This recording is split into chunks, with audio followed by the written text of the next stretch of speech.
সম্পদ তৈরি করা এটা তো আমাদের অনেকেরই একটা স্বপ্ন, তাই না?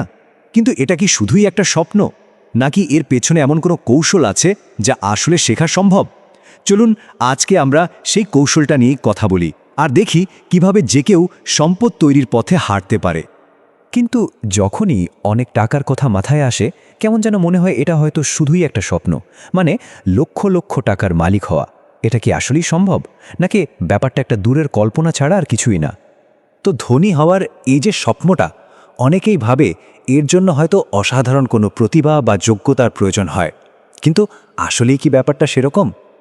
আর এখানেই সবচেয়ে বড় চমকটা, ধনী হওয়ার জন্য খুব বিখ্যাত বা অসাধারণ কেউ হতে হবে এমন কোনো কথাই নেই।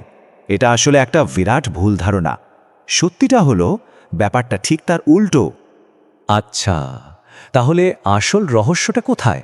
সম্পদ তৈরির পুরো খেলাটা কিন্তু দাঁড়িয়ে আছে খুব সাধারণ কিন্তু দারুণ শক্তিশালী একটা ধারণার উপর। চলুন সেটাই এখন জেনে নেওয়া যাক। আর্থিকভাবে সফল হতে গেলে সবার আগে একটা ছোট্ট কিন্তু খুব জরুরি পার্থক্য বুঝতে হবে। এই পার্থক্যটা একবার ধরতে পারলেই দেখবেন ভাবনার জগৎটাই কেমন বদলে গেছে। আর সেই মূল পার্থক্যটা আর কিছুই না, সেটা হলো সম্পদ আর দায়ের মধ্যেকার পার্থক্য। ইংরেজিতে যেটাকে আমরা বলি অ্যাসেটস আর লায়াবিলিটিস। বিশ্বাস করুন, আর্থিক জ্ঞানের এটাই হলো মাস্টার কি। এই ছবিটার দিকে একবার তাকান, তাহলেই বিষয়টা একদম পরিষ্কার হয়ে যাবে। দেখুন, বাম দিকে সম্পদ আপনার পকেটে টাকা আনছে, আর ডান দিকে দায় আপনার পকেট থেকে টাকা বের করে নিয়ে যাচ্ছে। পার্থক্যটা এর চেয়ে সহজ করে আর বোঝানো সম্ভব না, তাই না? তাহলে সম্পদ বা অ্যাসেট আসলে কি? খুব সহজ কথায়, যে কোনো জিনিস যা আমাদের পকেটে টাকা নিয়ে আসে। যেমন ধরুন একটা বাড়ি যেটা ভাড়া দেওয়া হয়েছে, বা এমন কোনো স্টক যেখান থেকে ডিভিডেন্ড আসছে, অথবা এমন কোনো ব্যবসা যা আয় তৈরি করছে। আর দায় মানে লায়াবিলিটি হলো ঠিক এর উল্টোটা। সোজা কথায় যা আমাদের পকেট থেকে টাকা বের করে নেয়, যেমন গাড়ির লোন, বাড়ির মর্টগেজ বা ক্রেডিট কার্ডের বিল। এই সবগুলোই কিন্তু আমাদের খরচ বাড়িয়ে দেয়। তো এখন যেহেতু আমরা পার্থক্যটা বুঝে গেছি, প্রশ্ন হলো এই জ্ঞানটা কাজে লাগাবো কিভাবে? সম্পদ গড়ার আসল পথটা কি? পথটা খুবই পরিষ্কার। নিয়মিতভাবে সম্পদে ইনভেস্ট করা, ধীরে ধীরে এমন কিছু জিনিস তৈরি করা যা আমাদের জন্য টাকা আয় করবে।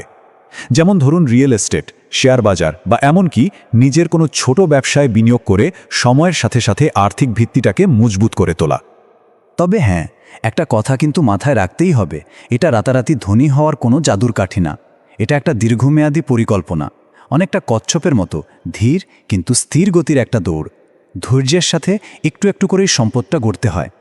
মানে পুরো আলোচনার সারমর্ম যদি এক লাইনে বলি, তাহলে সেটা হবে এই রকম। আসল চাবিকাঠি হলো সম্পদ আর দায়ের পার্থক্যটা বোঝা, এবং এরপর শুধু সম্পদ তৈরিতেই মনোযোগ দেওয়া। মানে আমাদের ফোকাস থাকবে সম্পদ কেনায় আর দায় কমিয়ে আনায়।